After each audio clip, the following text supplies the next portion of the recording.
Hey everybody, welcome to the last week of instructional technology.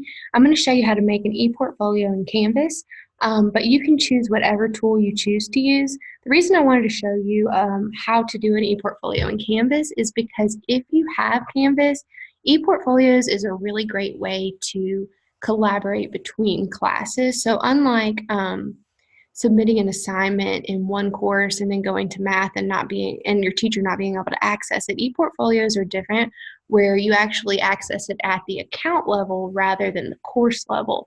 So it's a really great way for your administration to see collaboration between social studies and reading or math and writing.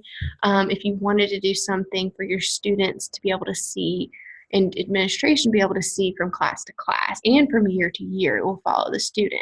So it's kind of a unique tool.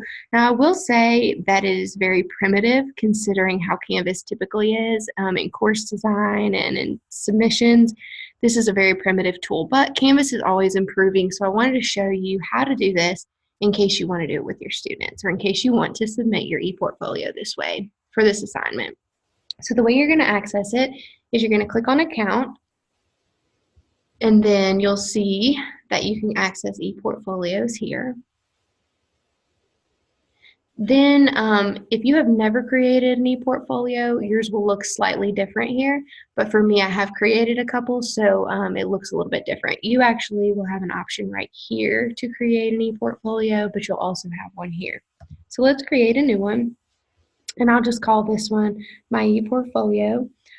You can make this public. That means that anyone can search the Canvas guides and in a roundabout way find your ePortfolio. It would be very difficult to do that, but they could. You don't have to, and that way only people with the link can find it. So I'm going to go ahead and use the non-public version, and I'm going to make an ePortfolio. All right, so this is where people typically start to get a little confused and intimidated because this is not exactly user-friendly here, but it's once you have the hang of it, it's not too bad. So let me show you how you'd start. You'll want to go ahead and click on Home. And so this will serve like as your home page if you had a website. This is the first page that they're going to see. We'll click over on the right side to edit the page. And we may say something like, "Welcome to my ePortfolio." Okay, so this is a little bit tricky over here. If you want to add an upload from your computer, so that's pretty much all you'll be doing for the ePortfolio project is uploading things you've already created. You're going to want to go over here and upload. You can upload images here, but let me show you that here you'll have to have it already downloaded to Canvas or have a URL or just search for it through Flickr. So this would be something maybe more generic. Maybe we could just find something to do with technology. But this is not where you're going to go to submit your tip model or your web quest or anything like that. Okay, let's just choose this one, generic technology image. It's called old technology. All right, yes, that is old technology. Okay, let's save that and see what it looks like. All right, so as you can see, I need to work on this and just simply press enter after this. Okay, so what I wanted to show you is if you want to upload a file, you'll want to come over to the right side and click on upload file. You'll scroll down a little bit and then you could choose from the files on your computer at this point. So I'll just do a test image here. You do have to click select and upload the file. It'll take just a minute to load it, and then you'll see what look we're going for here. All right, so as you can see, it's pretty primitive. I personally would not recommend using this as something that you're not going to be able to work very closely with your students on. If I were you, I'd definitely provide an instructional video to help them do this. And maybe they could put their earphones in and just work on it over and over. All right, so this is our home page. And then you're going to want to add more pages. So you'll want to organize your sections. Click over here on the left side and click add a section. So maybe I'll say tip model. And then I'll add another section and say newsletter.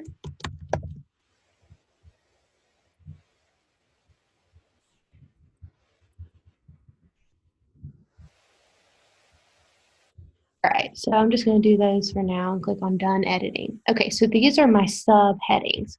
So for tip model, I'll go in here and remember that even though you click over to on the left side, you're going to edit it on the right.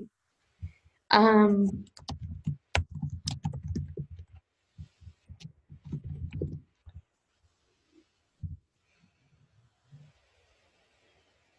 okay, so we're going to edit and we'll have to add our image or file upload.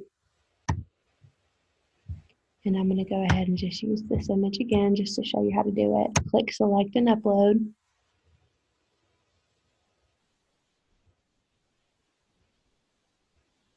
And then click save. All right, so now that I've shown you how to create a home page and then your sub pages, what you'll want to do is go back to my portfolio here at the top.